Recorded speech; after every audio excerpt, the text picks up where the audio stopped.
That's fine. Hello. We on? Yeah, we're on. We are recording. Hey guys, it's episode 29 today.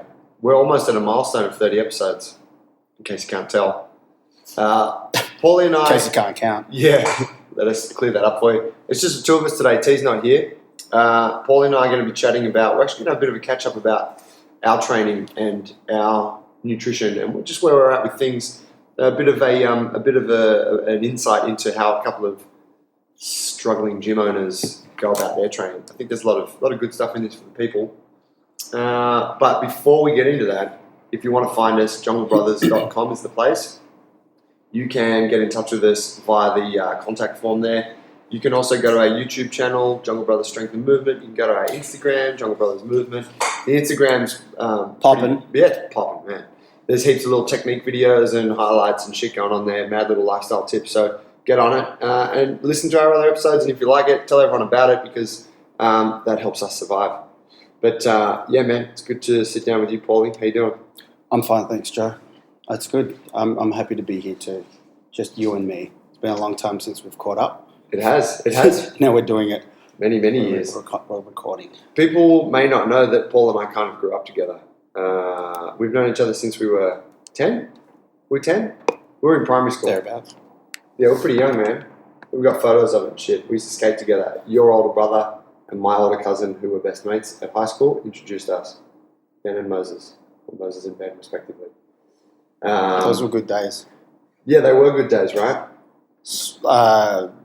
Table tennis in the attic, sweltering hot. That boxing bag used to hang up there. I'm pretty sure it was Abe's. Yeah, That's that Joe's boxing brother. bag in the middle of fuck, it was so hot up. There was in like... Sweltering. Yeah, it was meant to be an upstairs, but it was basically just a ceiling cavity that we turned into a games room. It was called the games room, wasn't it? Yeah. We had the speedball. It was a shit speedball though. We had a speedball in there. That was all Abe. Abe was so into martial arts then. He was. Yeah. He was doing trolley fight. He was. And something else.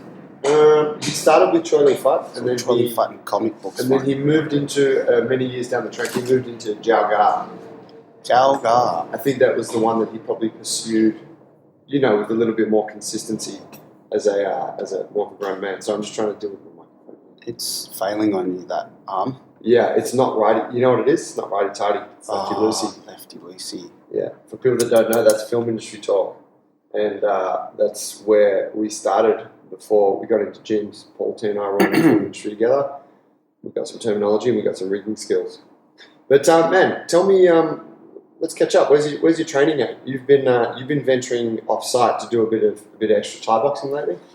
Yes. That's a pretty recent thing, last month and a half. I'm just heading over to Banksia. It's kind of Rockdale, Banksia, to Sichuthon. I'm pretty sure that's how you say it. And it's a Muay Thai gym run by some really nice dudes there. And yeah, I've just been going once a week. It's tough, I guess we're going straight into this fucking... The dispelling the myth of how often gym owners can train.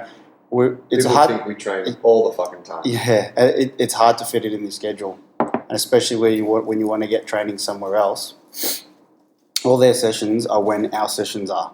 Mm-hmm. So we're either coaching or it's those peak hours in the AM and PM where we're coaching our classes or training our PTs when people are available, and that's when their classes are on. So I go to a lunchtime class, and I think that's what you do for JITs. Like you got to do what you can. So we're going to one lunchtime class across there during the week, and it's been super fun. Really enjoying it.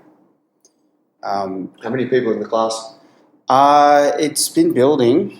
I think when I started, it was kind of the coldest part of winter, and there was average of say 6, and now the average is probably 10 at the moment. Yeah. But it's perfect. I don't need that huge gym with heaps of energy going for me to get a good workout out, and you get a bit of extra attention and stuff. And yeah, there's a few more people drifting in. I think it'll get busier as it gets warmer. Is busier better for that because you have more sparring partners and drilling partners? That is true. Yeah, the busier, you get that variety.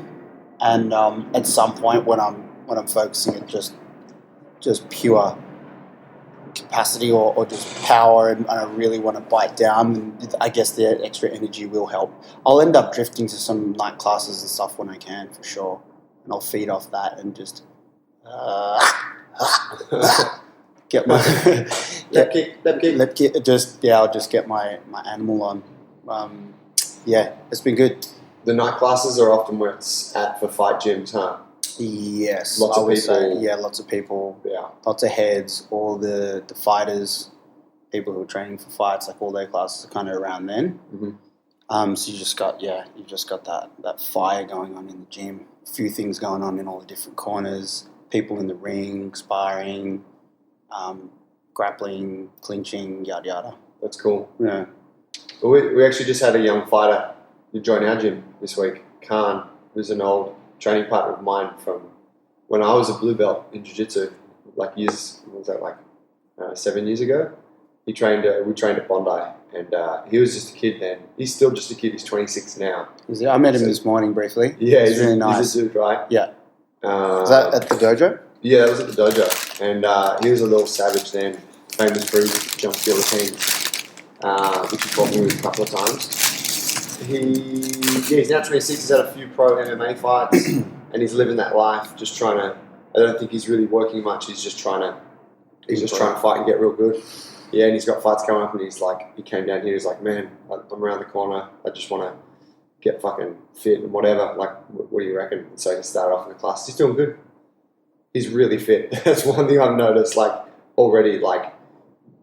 Al put him through a pretty tough S&M session yesterday. It was a short one, but it was intense. Yeah. And he just smashed it and no sweat. And was like, is that all? Yeah. Like, okay, cool. Yeah. We're going to need to come up with some extra stuff for this kid. Yeah. Okay. He lives around the corner. Yeah, he's local. Okay, cool. Yeah. But yeah, it's funny. I hadn't seen him for a long time. And I'm like, oh, you're all grown up now. He's like, yeah, but I'm 26. And I was like, fuck, I thought you'd be older. Damn, I feel old. You keep aging as they keep aging. Yeah. Yeah, cool. Yeah, so I'm going there once a week, and then I'm on Thursdays we're sparring here as well once a week, and that's kind of satisfying that part of my training, which is kind of where my focus is at. If I was to pick the one thing that's driving all the rest, it's the striking at the moment, and then the grappling would come second, even though I'm only serving that. Really, it's just like a token, one session a week, right? But the intention's there to get better. Yeah. So yeah, it's just that thing, scheduling, and I'm also aware of how many sessions I can train in a week. And I just did a bit of an audit yesterday, and it's funny we're having this podcast. I just kind of wrote myself a new program with some, just refining what's important and what I need. And I'm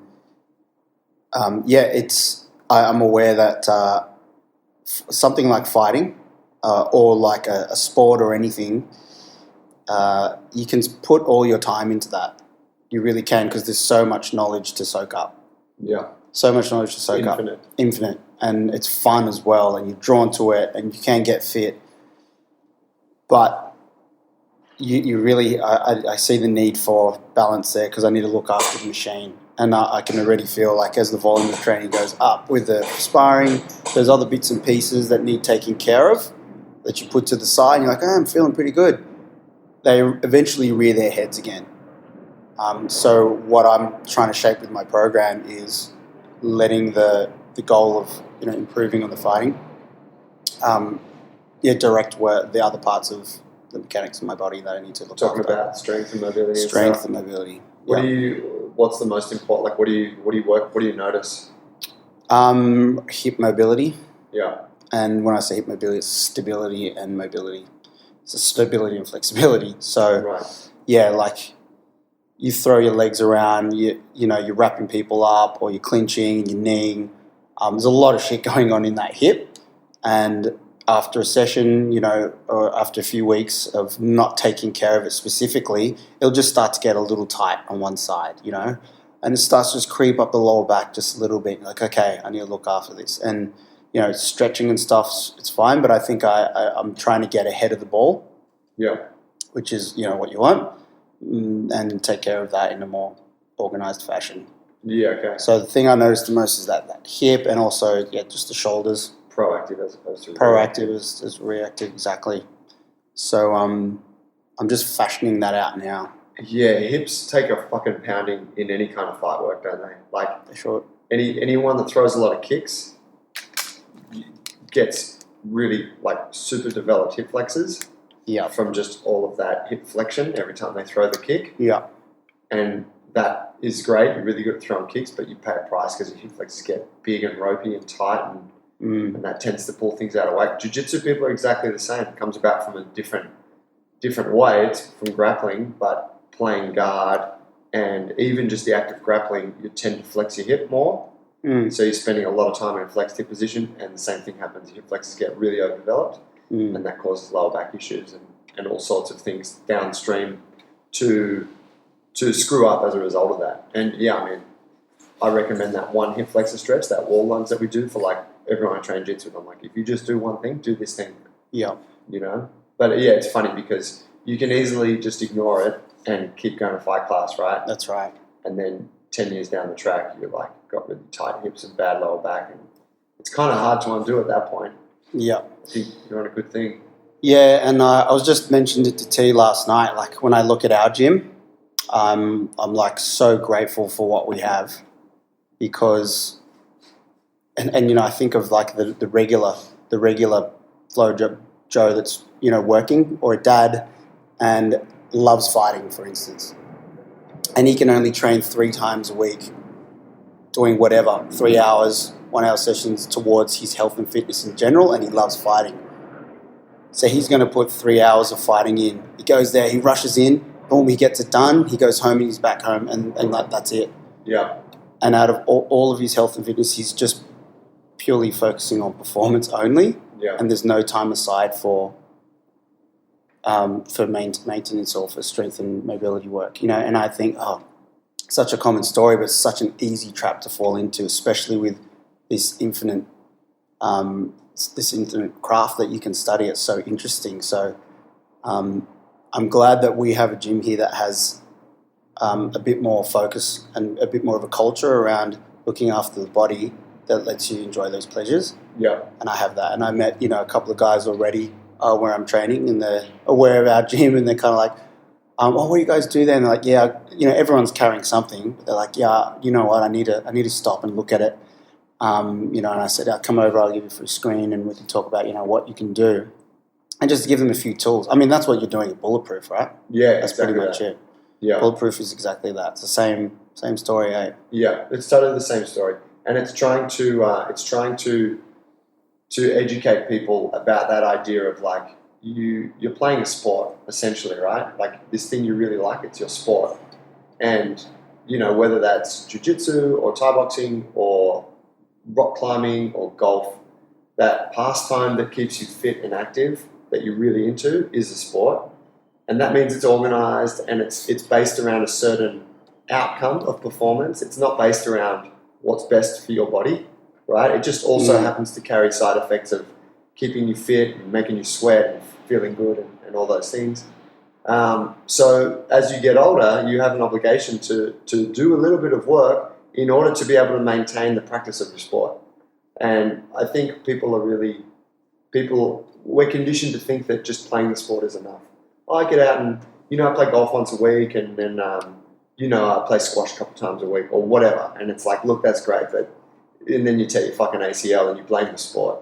It wasn't really the sport. It was the fact that you just kept doing that thing and you never did any mobility work around your hips, or you never worked on strength. Yeah, your squatting position. You just, and so I think that is exactly what Bulletproof is like, hey, I know you want to do jiu-jitsu and that's your passion, but you're not going to be able to do it forever without copying some big injuries. So why don't we just invest, 10 or 15% of your weekly time now, training time, towards something that's going to allow you to be able to practice this forever. And some people are like totally around that, and then some people are like, nah, fuck that. I'm just going to keep training jits and get my knee reconstructed every year. And it's like, that's fair enough, right? Like, if you make that decision, it's fine. But yeah, that's the deal, right? You want to play the sport, you got to do a little bit of work. You got to earn that. So true. And you get away with it in your 20s, and then you get to your 30s, and it just gets harder and harder, and those accumulated mobility issues and accumulated instability issues start to rear their head, and then they become chronic issues, and then, you got a fucking frozen shoulder or some other thing that seems to be plaguing middle-aged humans. Yeah, it's funny, like going to that gym and just seeing people in general playing sport these days, like knowing what I know now about the body, now that I'm studying it and working as a coach and stuff, it's really hard for me to watch some people just moving, knowing what I know. Yeah. Like they completely have the permission to do, and I'm not there to tell them otherwise. Like you can't enjoy yourself and do that. But I'm looking at thinking, man, that price is coming, that bill that you're racking up is going to hit you. And I'm just looking at, movement in the shoulders, just grinding away, or the hips. And, I can't help but kind of cringe a little, what I mean? Yeah, man. And, I'll say something subtle here to friends and stuff like that. But I think, man, I came to this realization a few years back that like we grew up playing soccer, right? You and I. Mm. You played more rugby. You got into soccer a little bit later. Yep.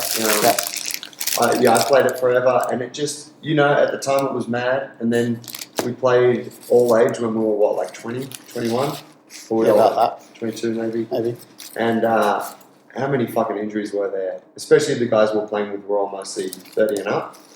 They were just suffering from fucking... We had an older team in that comp. We did have and a lot of them had been high-level players, so they came from a very competitive leagues in their 20s, and they had some very... some typical injuries, right? Recurring ankle problems and knee problems and stuff. But... just tape it up. Just fucking get out there and go hard for 30 minutes, and then once you're sniped from the grandstands, get carried off and recover for next week. Bring on another broken human. But I realised, I was like, fuck, soccer is a killer. Like, soccer is actually a killer. Like, of all the people that have come for our gym, like, I play like a 7-a-side, or we kick around on the weekends. It's like, man, something's going to happen. Like, and I try not to say it because I don't want to be such a pessimist, but something fucking happens every time. I'm like, ball sports are a real motherfucker when it comes to dudes in their 30s. So true. That's true. Like, I'm the same. Clint, who we had on last week, I remember when I was doing some work with him at Randwick Rugby Club, we were standing, I was doing a bit of wrestling coaching for them, and I was hanging out with Clint after a session, and we're watching the teams train, and there's like 4 or 5 different 2 or 3 different grades, and then there's like 2 or 3 teams within each grade. So there's like a fucking lot of men running around these 2 pitches on whenever it was, a Wednesday night or something. And Clint was saying, mate, he can't watch the games anymore. He used to watch the games on telly. He said, I can't. He said, I can't. I fill up with anxiety over all of the mechanical inefficiencies I see. Oh, man. And all of this injury potential. Oh, and he's wow. like, it boils me up, and I get so irritated. Yeah. So he said he had to stop watching. Wow, that's crazy. And I guess that's what happens once you're in that field for long enough. I guess when my kids get older and they end up playing sport, I might feel the same. Yeah. Depending on how I rear them, how I train those little weapons. But it's so true. You do your job right. If I do my job right, I'm the last person they'll listen to. Like I skated. Watching NRL always gets me, like, Fuck. And I hardly ever watch, but when I do, it doesn't take 10 minutes before someone's coming off, and then all of a sudden 4 people have come off in the first half, and it's the same in the second. I start doing the math, and you're going, holy moly. It's a whole bunch of people getting injured every week. Man, I watched all season. The second half of the Origin game on Wednesday. Yeah, it boggles my mind how much trauma these guys absorb, in their bodies in a game. It's like multiple dudes in a tackle, fucking trying to hit you in the weak spots, coming in at the side of the knee. One, great, 2, 3, isn't your it? legs wrapped up, another guy's reefing on your neck. How good is it? Someone comes in and cleans it up in midsection. It's great. It's wonderful. But I can't. We know, we're aware as coaches how robust people are, but also how delicate they can be. I wonder, as well, is it an over 30 thing as well? Because, here's a way of thinking about it. When you're young, you don't think about that shit, obviously. And then when you look at older people, they see the simplest tasks as really dangerous. And, I might the kids will be balancing on a wall that's about a foot high, and Katie might be like, "Oh my God, be careful," because her Or his mum-in-law.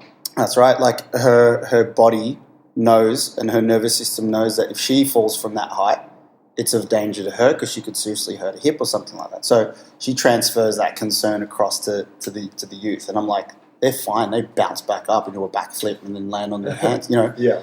And so then, you know what I mean? So once we cross that threshold to a time where we've had a few injuries and where, we have to think about it a bit more. Maybe we perceive the game as more dangerous as we used. Because I never used to think about that when you watch it. No, you didn't, right? I mean, we're wiser, so it's kind of like that ignorance is bliss thing.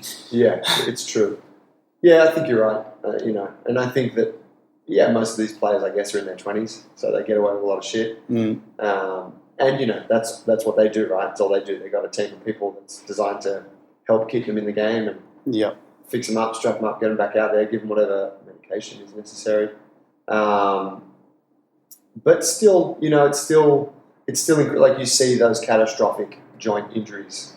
Someone, there's that basketball one, that player in the playoffs or whatever the other day snapped his Achilles. Did he? Yeah, it was a famous basketballer, a really well-known one. Yeah. You could see the slow motion, you can see the moment, like he steps really? and pivots, and his calf like kind of goes, kind of like quivers and then like goes limp, and it's the Achilles snapping. I can't believe you didn't send that to me. Yeah, I don't know. I was like, who cares? I'll have to see that. Never G's me up. But I snapped my Achilles almost a year ago to the date. Actually, I need to look that up. Wow, really? Because it was these school holidays last year, FYI, in case you haven't been on this podcast before.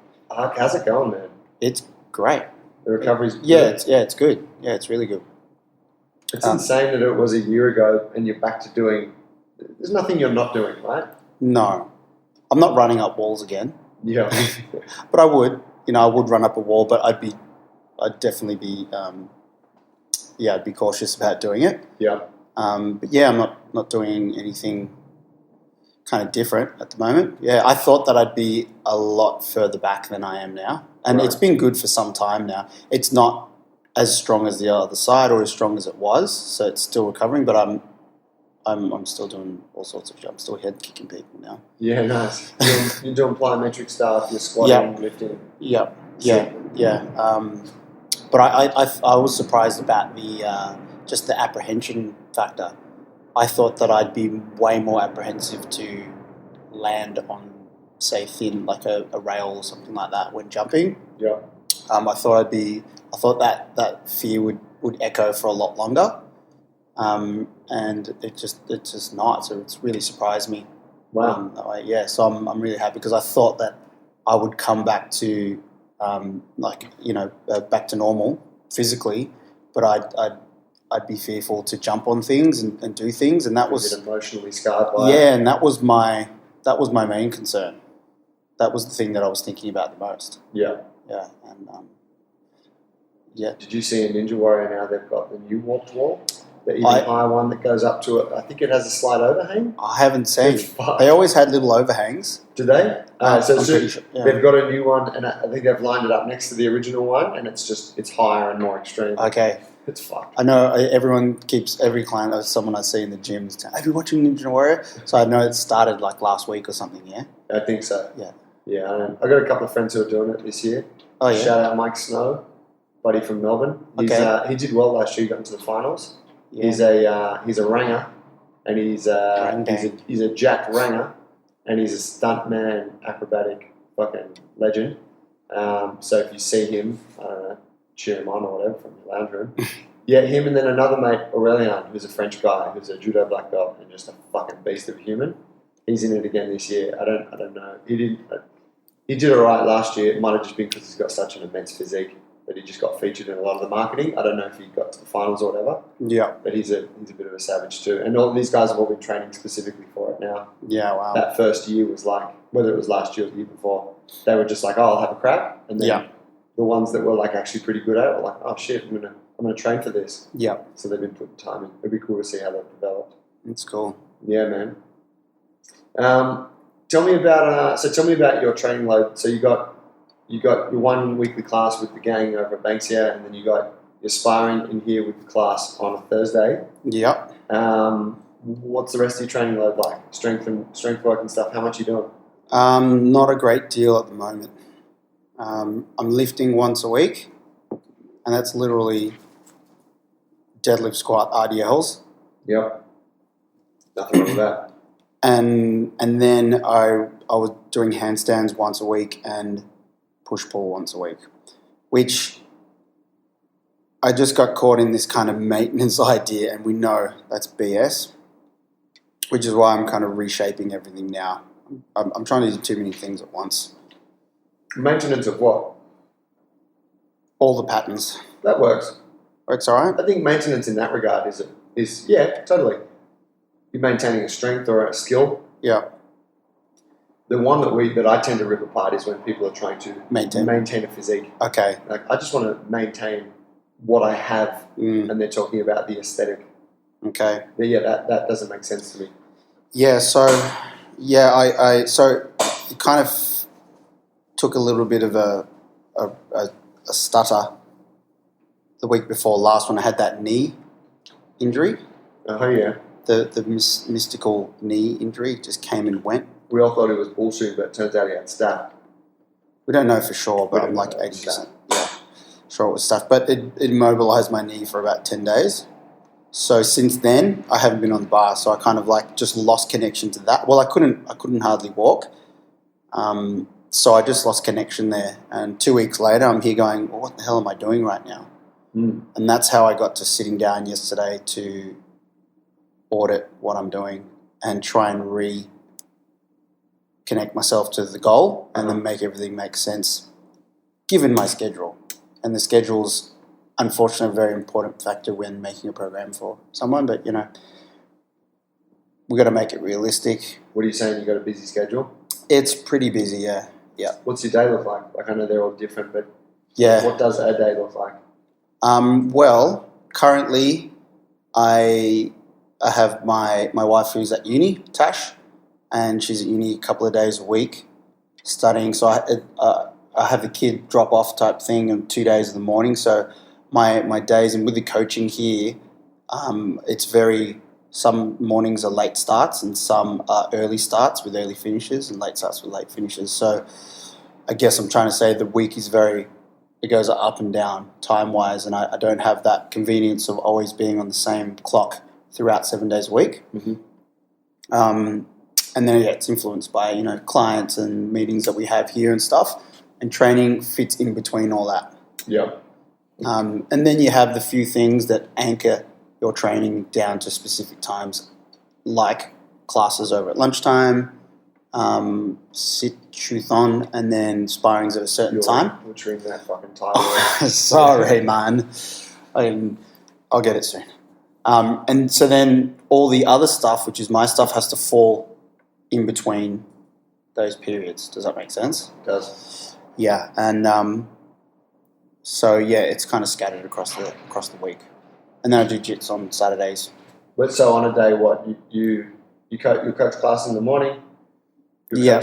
On the day you're doing that, you coach 3 classes. Yep. And then what? Smash some brekkie in between there somewhere. Yep. Try to train in the first half of the day. Right, before lunchtime. Before lunchtime, yeah. Just to get that good start. Yeah. And get it out of the way. Winter's been a little bit of a thing, so sometimes it gets pushed to the afternoon. So that's kind of how it goes. Yeah. Yeah, I feel you, man. It's the days are busy and it's hard. Having a class or something to go to is nice for just accountability, just to know that thing happens at that time and I got to be there. Yeah. It just makes you pull the pin and just go do it. Sure does. There was a cool there was a podcast I used to listen to called Barbell Shrugged, which was really good back in the day. One. Yeah, you remember it? There was Mike Bledsoe. Yeah. Oh. Bledsoe? Yeah, he was a funny guy. All of them. But they had a little thing they kicked off for a while, which was... They're a lot more candid than we are. It was drop everything and train. It was a hashtag. It was D, and then 3, the number, and then the little and sign, and then T. It was DEET, drop everything and train. That's good. Yeah, it was cool. I really liked it, and it was great. And at the time it was less relevant, but now I'm like, yeah, I get it. You've got a fucking million things to do. Shit that needs doing. You haven't trained that day. You're coaching in 60 minutes. You coach that morning. It's like you're behind on tasks, and it's like if you either go train now or you don't, but you're still going to have heaps of shit to do, even if you do work. Like, that's a given. There's always heaps of shit to do. Yeah, I feel that. It gets better sometimes still. Yeah, totally. Bit of a struggle sometimes, yeah. You're balancing those needs. Yeah, man. The things that you got to take care of in the day. And sometimes one of those things is gets a little louder than the training need. Yes. And you let it take over. Like, okay, I'm going to skip this session because I've got to get this thing done. Yeah, if I get this thing done, I'm good. I'll feel really clear-headed. Yeah. And then there's fucking something else that comes up. Mm. It's true, man. But I find a little myth that people think is that if you own a gym is that you coach classes and then the rest of the time you just train. They're like, oh man, it's so cool. You just have the day to just train and stuff. Yeah, and you're like, dude, like the coaching part is the easy bit. Like when I'm here with you guys, running you through this awesome session that we've designed, like this is really cool, and I'm more. You just get to be face to face. Yeah, and I've only got to do this one task and deliver a thing to you guys and make sure you do it well. The other times is like, fuck, you're doing the emails, you're doing the fucking tidying of the gym, you're ordering equipment, you're trying to market the business, you're trying to contact new members, you're trying to send out a newsletter, like all these little things that really accumulate to fill up all the gaps. You're trying to get the podcast uploaded, but the internet's fucking out on you. Like, there's so many little tasks, right? Mm. And it's not to complain, but it does always, it's like a little, I don't know, like a little hot skewer in the heart when someone's like, you just train all day, right? Yeah. Like, motherfucker. I know my Instagram says that, but that's not actually what's happening, all right? It's just I don't want to post pictures of all paperwork and emails. Yeah. Maybe we should. Yeah. Tell them that real shit. I posted a photo a little while ago of me holding a vacuum cleaner. That was the one time you vacuumed. Fuck you. We got cleaners, man. You give yourself the vacuum. I don't have to vacuum anymore. But sometimes on a windy day, I might put that thing on my back, go for a clean. Oh, yeah. So out of all the things that you do, or tell us more about the other things. The things outside. Yeah, the stuff upstairs here and stuff. You said not to complain, but what? I don't know. What's your least favorite thing? If we want to just focus on the negative for just 1 second. Oh wow. Okay. Well, I guess I really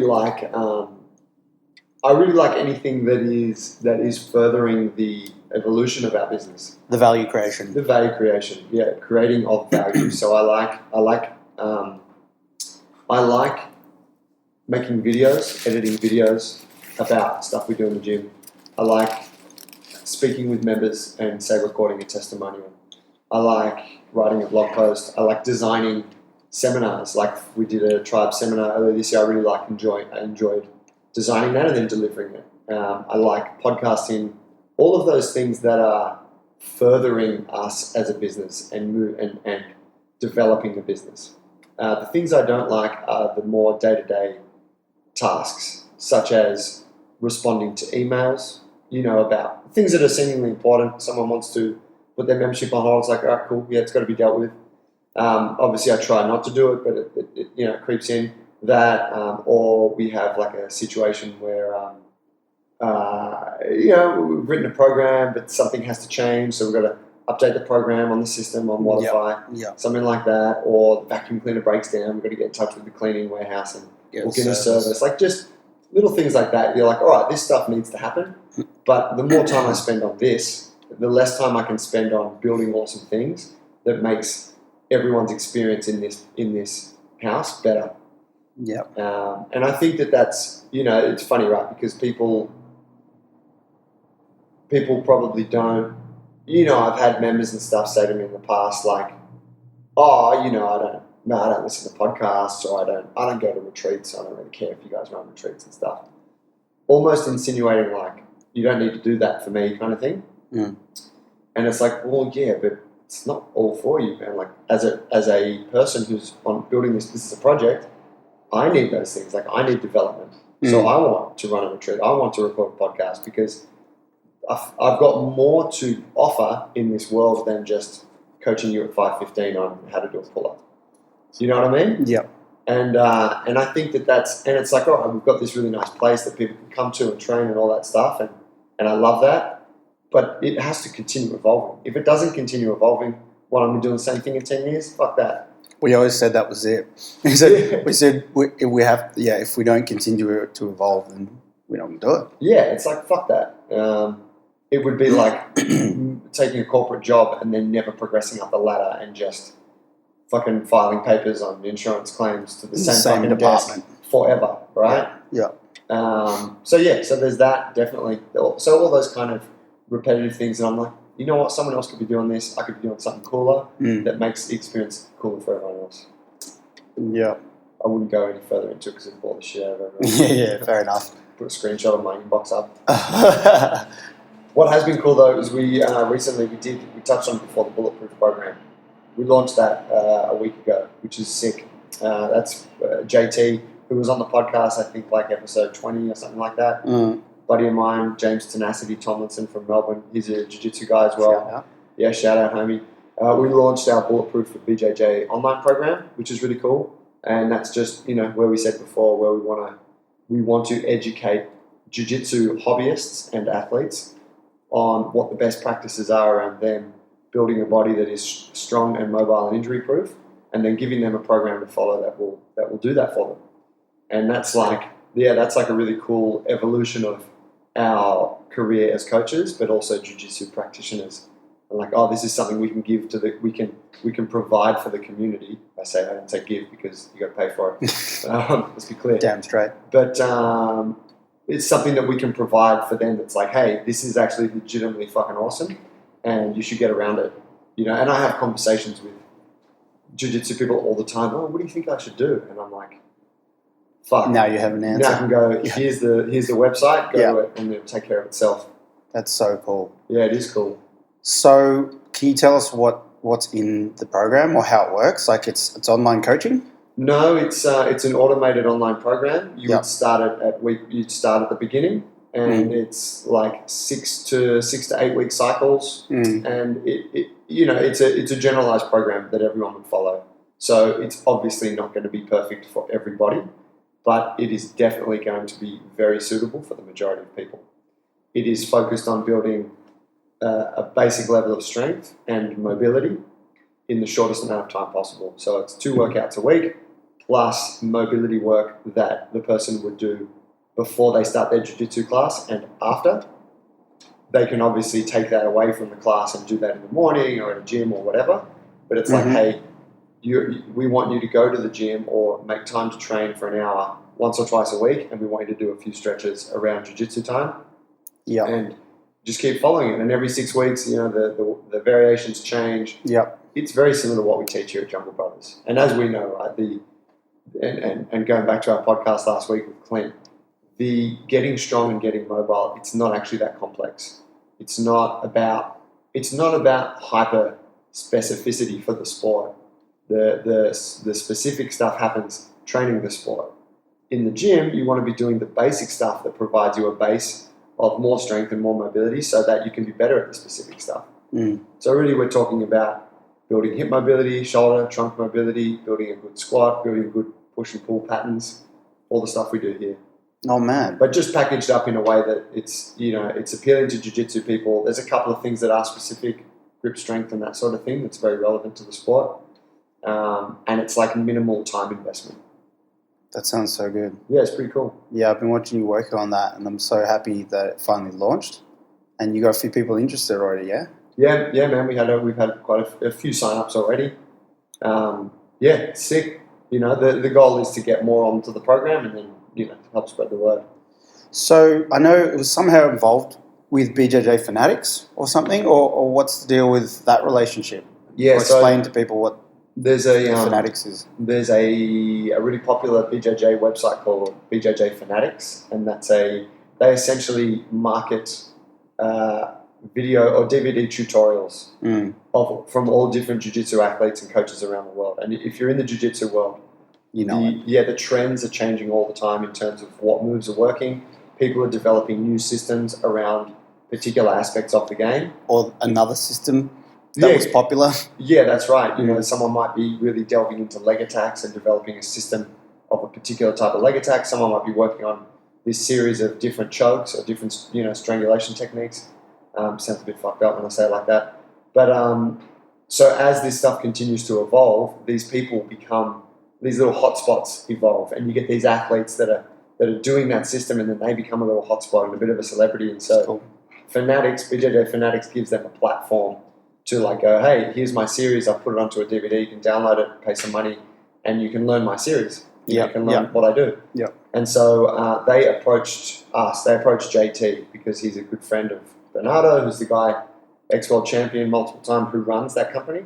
And he's like, bro, I love what you're doing. And I think JT trained Bernardo back in Brazil. Is he the main guy that's on the...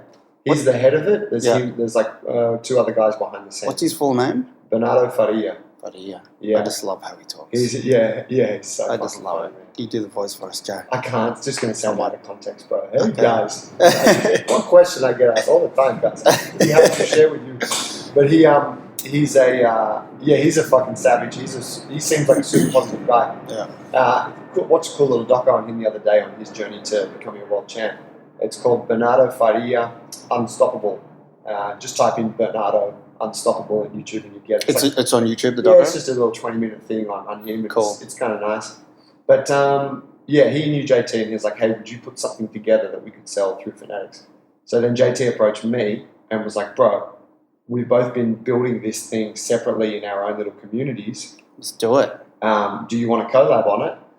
And was like, yeah, let's do it. And so we took that opportunity to make the DVD at the same time to launch an online program. So the online program has launched, and then in the coming months, the DVD will drop. I see. And it's the same. Yeah. And so what is on the online program now is volume 1 of the DVD, and as we continue to grow the online platform, that will potentially be released by Fanatics as volume 2 and 3 of the DVD. Is there, with the online version or otherwise, is there further options for people, like if they want support or additional coaching? Like, is there that as well with the online thing where they can say contact in a group or something? Yeah, we have an online community on Facebook, which is the Bulletproof for BJJ community. It's a group, it's open to everyone. And all of our members go into that, and JT and I communicate with them there. And so, we don't offer... There's no obligation. No, but it's like, hey, here's a free resource where we can exchange info. And it is open to people who aren't in the program. They can come there and soak up whatever goodness there is. That's all pretty early days, right? We've got a few members, there's not a lot of banter on there yet. But it's cool. It's a way for us to stay in touch with people. That's cool, man. Yeah, that's cool, man. It is. I just mimicked what you said. But no, it is. I'm really excited about it. It's kind of hard to see through, at this point, through the hustle, which is technical issues, got to build an email system, all that bullshit. But it's like, wow, we've actually created a thing that's really cool. And if it becomes what we want it to become, that will be super cool. Yeah, man. Kind of like the gym, right? It can be hard to separate, to take a step back and look at what you've created and be really proud of it because you are so busy being there in the fucking trenches doing the thing. Yes, yeah, definitely. But we do that at least once a year, Christmas party. We do, we try. We're due a little... It's our little director's Christmas party, isn't it? Because when we do the tribe Christmas party, I just get fucking drunk. And I just get it's real busy trying to make sure everyone's coming. And the venue and then all that. And then before I know it, I'm hammered. And then I'm like, I just want to go home and sleep. Get a cheeseburger. I remember. Yeah, that's true. We're going to do it more often, though. Yeah, the get-togethers are good, huh? Yeah, the little reflections. We do a little dinner soon, I think. Yeah. Cool, just I think the thing with our coaches. Yes, yeah, that's right. I think with those guys for a while. Yeah. So tell us about your training at the moment. What are you doing? Man, I'm. You're pretty organised. Oh, I put that out there. Yeah. I'm training jiu-jitsu on a normal week 3 times. I attend a class 2 evenings a week, and then I drill privately with my coach 1 morning a week. Yep. And then That's 4 times? No, 3 times. 2 classes, 1 drill. Okay. And then my goal is 3 days of training here at Jungle Brothers. And that's a day of upper body strength, a day of lower body strength, and then 1 day of like hand balancing and mobility. It's been a little bit fucked up lately with just things have gotten in the way. And I feel like 3 sessions at the gym is really pretty minimal for me. But given what I have on, I'm like, that's 5 days of training. That's about the best I can manage at this point. And it's hard because the more I train jiu-jitsu, the more I want to step that up, the more it detracts from other things. So I feel that it's hard because other things in training or other things in general. No, it just takes away from other training time. Yes, and even just energy to train and stuff. Because the Tuesday Thursday session I do, my Adam and I, shout out Ads from Alliance in Rose Bay where I train. He's an awesome coach. We go fucking hard on each other, and we make a point because he's a black belt there. I guess I'm the only black belt in the academy. And we have marked Tuesday and Thursday nights as the nights when we can train hard. So, and for him, like he's running a new business. He's just had a baby a couple of months ago. Like he's a super busy guy. So that's his time to train as well. So it's important to both of us that we get to really fucking go at each other on that session. So we'll do like a double round with each other, which will be like a 15 to 20 minute round. And then we'll do rounds with other guys, and then we'll do a third round together. And we try and kill each other, and it's mad, but it's fucking exhausting. And then usually the next day, if I like roll up early and then get into the gym, I'm like, oh, let's do some squats. I'll be honest, I don't fucking feel like it. So, there's very much like all right, I need to do this because it's the only time I got to do it, and I know I need it. So my goal at the moment is to try and do a bit more jiu-jitsu. I don't know where or when, but I know that that's going to continue to impact on my training outside of it. So some of those things like handstands and stuff, I've definitely taken a step back from a lot of that. And there's, I guess you could say I've got it on a bit of a maintenance mode. I do them once a week. They're not getting any better. They're not getting any worse. That's all right. That's what you're checking. That's what you're checking every time. And I want to just maintain that. I've seen you like come out of your handstand, and you get that minute, and you're like, yeah, still got that minute. Still get that 1 minute. Fuck you. It's crooked, but it's fine. That's right. Okay. Yeah, because I noticed, I guess it was more than a year ago, I think, and you can confirm for me, you kind of turned around and was like, okay, this year, or whatever it was, I'm going for that black belt. And that's what you're doing, right? I want to get my black belt, and I want to like more, I guess more important than that, I want to get good at jiu-jitsu again. I really hadn't put a lot of time into it in the years prior. And, for a couple of years there, I was just not training it. I just stopped. And I want to get good at it, and I do want to get a black belt, and I want to compete again this year. Mad. I'm going to compete a couple times. So I'm like, all right, well, I got to fucking put time into it, right? Otherwise, I'm going to get my ass handed to me by some fucking 18-year-old. Ooh. Nobody wants that. I'll be there to film it. Yeah? Cool. That's cool. Yeah. So it's similar in the way that you've got this sport that's driving your training at the moment. Similar to me. Yep, definitely. And it's good, right? It's nice. And I don't think, like a lot of things, it's not permanent. I might, I'll maybe put a little bit more focus back into handstands or some other shit, acrobatics and stuff down the track again. Take the foot off the jiu-jitsu thing a little bit, but I'm like, no, it's really good. I'm really enjoying the process at the moment. And like Ads is a mad resource for me to have available to me. We train together a lot. He comes down here and trains with me as well. So I feel quite fortunate for that, and I want to make the most of that opportunity. That's so good. Yeah, man. That's good to hear, because often we don't have these conversations. No. Because we're always working. No, there's no time. But similar journey. I'm figuring it all out. You mentioned a while back you wanted to have a fight, or you were thinking about having a fight? That is the goal. That is the goal. What sort of fight? I think MMA. Yeah. So it was around the time the Movement Goals board went up. And then I was like figuring out, just took some time to go, okay, what are my goals? Again. because you just don't look after yourself when you're freaking looking after, the tribe and your PT. You don't often put that time aside. And anyway, I was trying to, and knowing that the striking was something I wanted to get into, and I was trying to quantify that so I could make it a little bit more measurable and whatnot. And it just came down to the fact that it has to be a fight. It's the only way that I could make that goal strong and kind of measurable. It's like you either fight or you don't fight. And anyway, so I thought that that's what I wanted to do. And then I sought counsel from Tiora, and then it led me to Dave Brooksbank, our black belt coach here, head of the grappling program here at Jungle Brothers. And he's had a bunch of MMA fights, and he's in those circles and stuff, and he counseled me around it. And I was like, this was, 3 months ago or something like that, or 4 months ago, and I was like, in my head, I was thinking, just have a fight by Christmas. Christmas is the goal. Get me a fight. I need to get a fight. I spoke to him, and it's not that easy.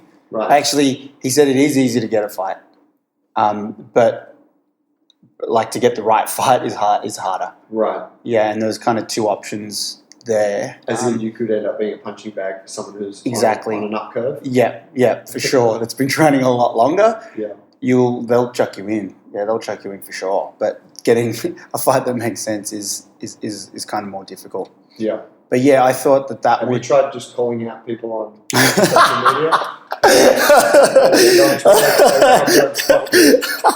Conor McGregor.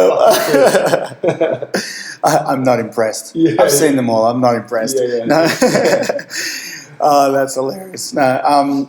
So yeah, and I also it just made the most sense because I was like, with jiu-jitsu, it's competing. You can compete, and that's a really good goal. Yeah, there's organised tournaments. Heaps of them, and then you take on less damage, and you can do a lot more of that, and with the striking a little different. And I thought, I always thought I wanted to have a fight. Like I'd like to have a fight, and it just made sense that that's just what I should do because I know I'll regret it if I don't. Yeah. Like later on. So I thought, fuck it, let's do it, and it also. It scares the shit out of me and excites me equally. Like, really scares the shit out of me, but it also gets me so fucking pumped.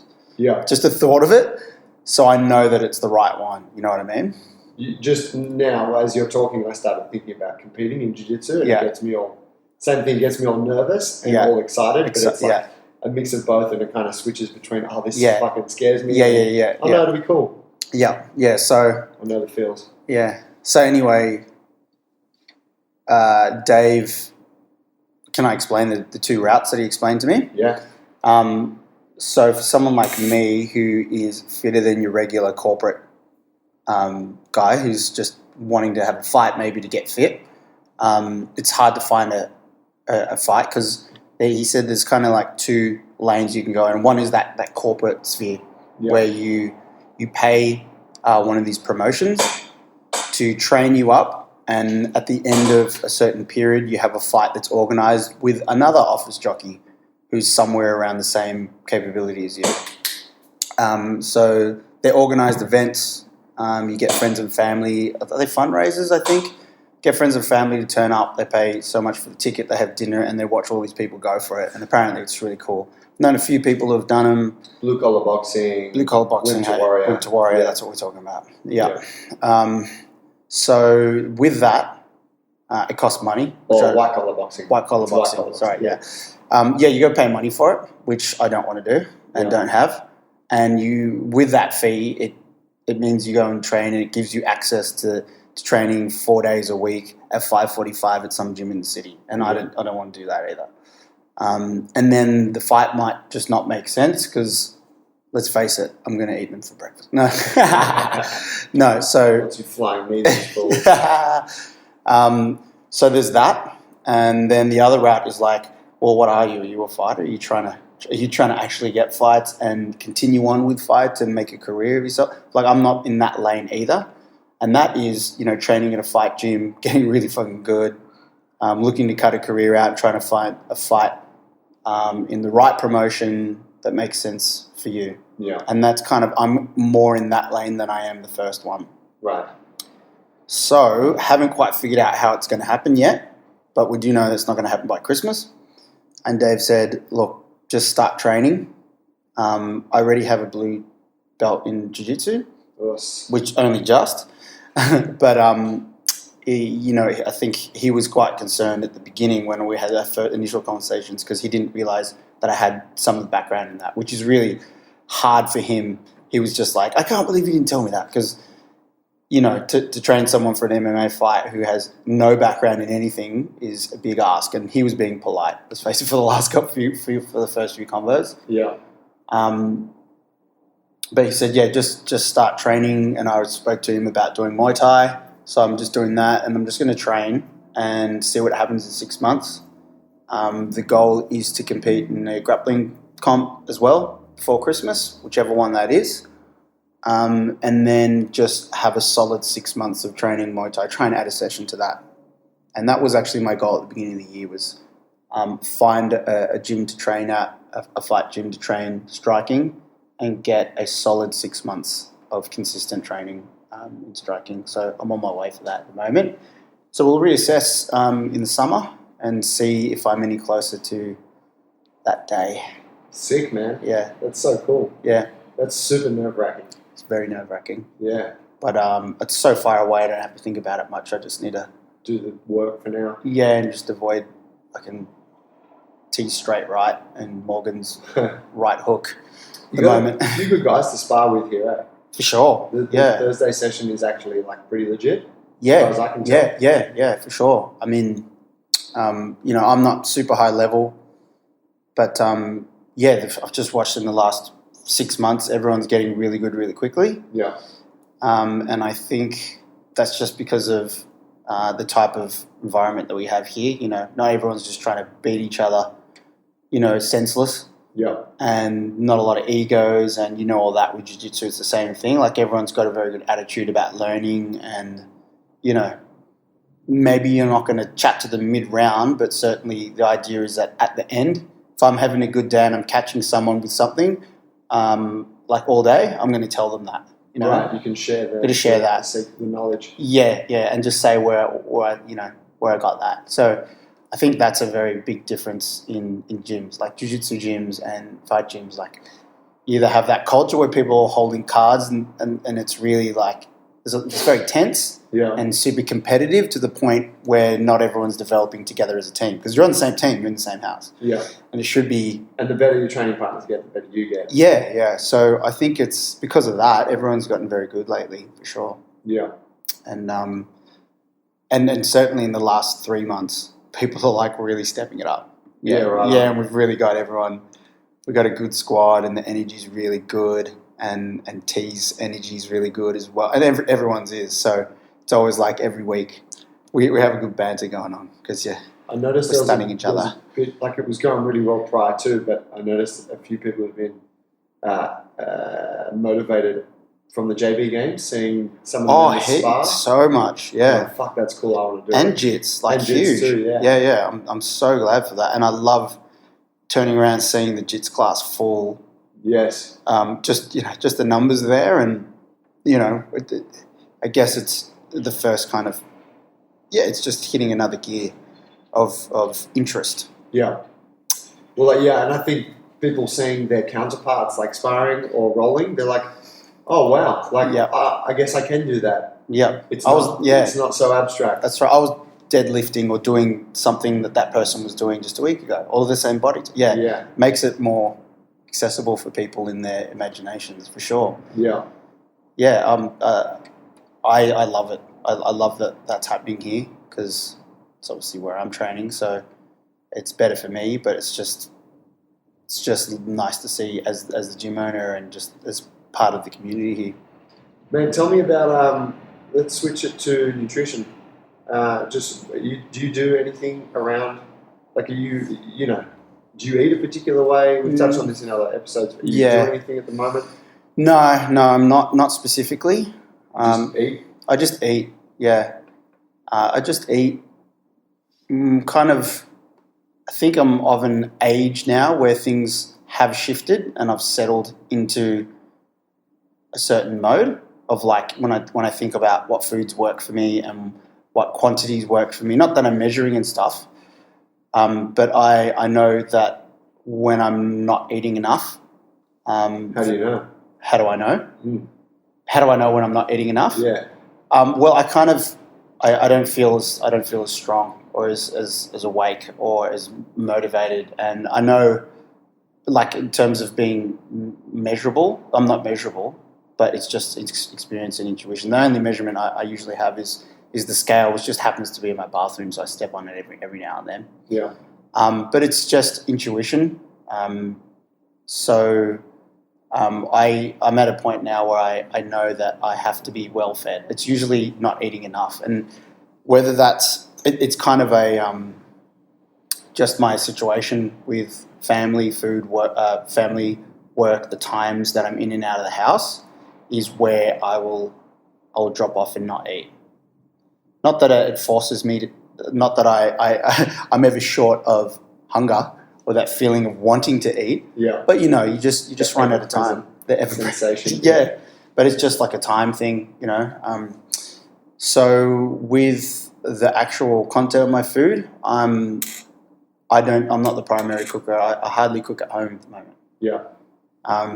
If I do cook at home, it's usually on the weekends, and it's breakfast, lunch, and then during the week, I'm here most of the time, and Tasha's doing an amazing job, and Katie too at home. We're cooking together on a Sunday night, and she's prepping food, or we're cooking during the week. So it's all leftovers and stuff. But sick. A long time back, we aligned our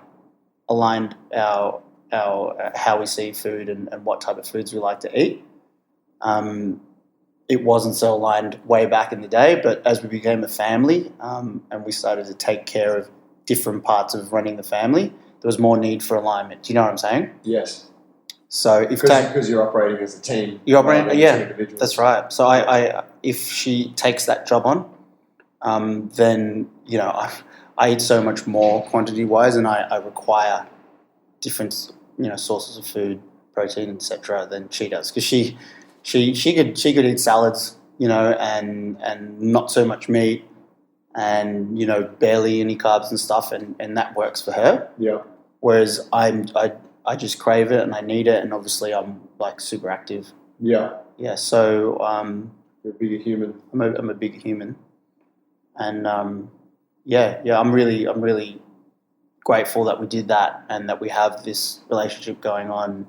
And every time I come to work and I have food here, I'm always very grateful that my wife is amazing. Yes, nothing speaks to my heart more than when Mrs. like, here, I prepared your lunches. Oh my God. I'm like, fuck. Wow. I almost can't accept them. I'm beside myself. I'm like, oh my God, Alex, start to well up. Yeah. It's true though, man. Food's a hard thing for people at the best of times.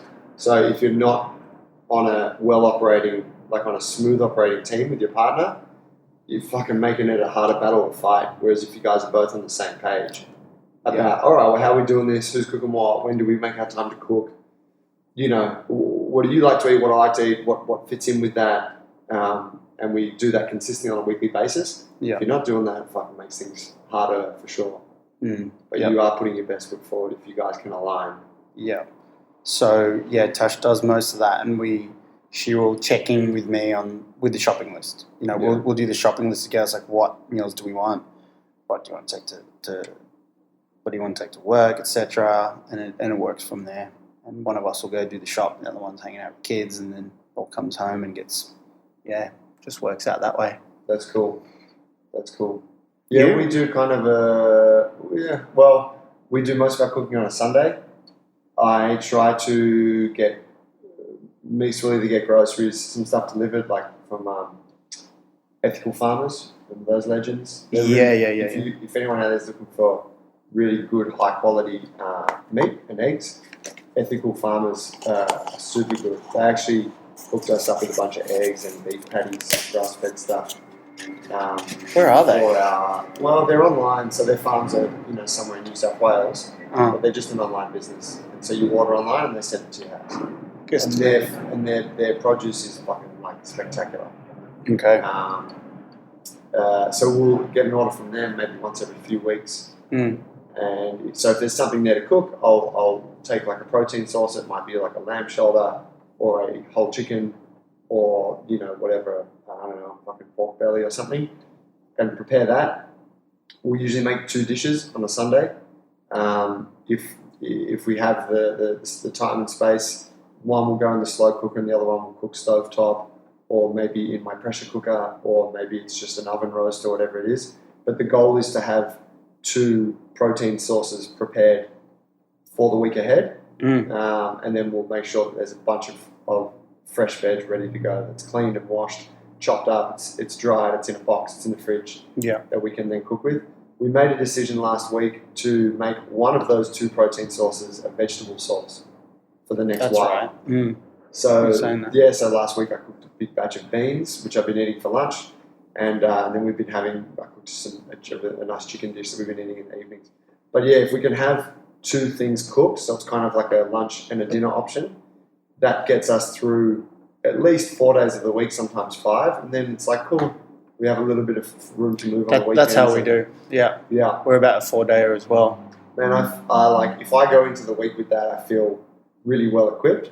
If I go into the week without that, I just end up making really just subpar food choices. You're up to the cafe for lunch or something and you're eating something, you're like, why am I fucking spending $30 on lunch when you know what I mean? Yeah. I had just got my ass into gear on the weekend. Yeah. Happens though, if you go away for a weekend or something, it's easy to miss. Yeah.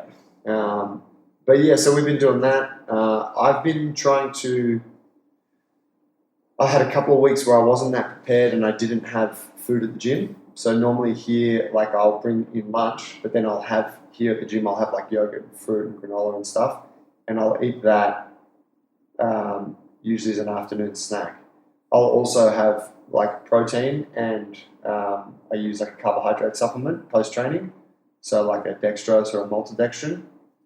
I've run out of maltodextrin and dextrose, so like that's like a sugar supplement. So I've just kind of not been having my post-workout shake. Yeah. And what happens is, it's really kind of easy to happen, but if I don't have a thing of yogurt, I don't have a couple of bananas hanging around, then all of a sudden I'm like, oh fuck, I had breakfast early morning, then I had lunch at lunchtime, and then I trained somewhere in the mid-morning and I worked for a few hours throughout the day. And then now I'm coaching 4 hours this evening, and I'm not going to be home till 9 p.m. Yeah, it's 3 meals, and I know from having done the numbers and tracked my nutrition that I'm actually way under my calorie requirements. Like I'm not even maintaining energetically what my body needs. Yeah. So it's funny, like just that little fuck up, and you run that for a few weeks, and I'm under eating for a few weeks. So I've made an effort to, this week I've got stuff in here. I've been squeezing in a big bowl of yogurt, fruit, granola in the afternoons. I got to order some more supplements for my post-workout stuff. But I'm also like getting in extra calories where I can. So I might drink some fruit juice in the morning. I might have a bowl of breakfast cereal after dinner, little things like that. And for where I'm at and what my goals are, I actually need to squeeze in those extra, usually carbohydrates where possible. Sourdough bread, that kind of thing. It all helps. But yeah, it's interesting, right? Like chatting with a member this morning who did a nutrition program with me earlier this year, and she's like, man, like her body has changed. Like the weight is, she's just been getting slimmer and more muscular, like you could say toned, but losing body fat consistently for months now. And she's like, I'm still stuffing my face with food. For the first few weeks, I was comatose because I was eating so much, and she's like, now it's fine. I enjoy eating like that. But she's like, I couldn't believe it. Having to eat that much was actually the goal to me losing weight. And it's like, it's crazy, right? Wow. Yeah, that idea of just, if you're not giving yourself enough, then your body's going to go a bit crazy and fucking start to pack on a bit of weight potentially. Yeah. So you got to make sure you're getting enough in there. So yeah, that's been the focus for me. Eat enough. Yeah, man. That's cool. I've also switched to black coffee for the most part.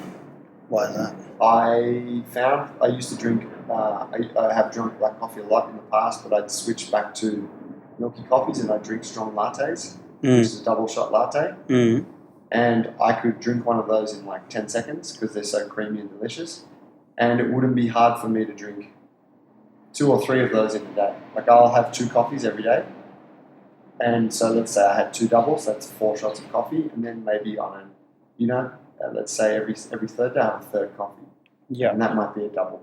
So that's 6 shots of coffee that day. And I'm like, I'm getting way too relaxed with just consuming fuckloads of caffeine here. Yeah. And whatever else is in this. So when I cut back to black, it takes away the ease of drinking the coffee because black coffee is intense and hot and you got to actually want it. And it's only a single shot the way I have it. So now I have 2 coffees, it's 2 singles. If I have 3, it's 3 singles. I generally have 2.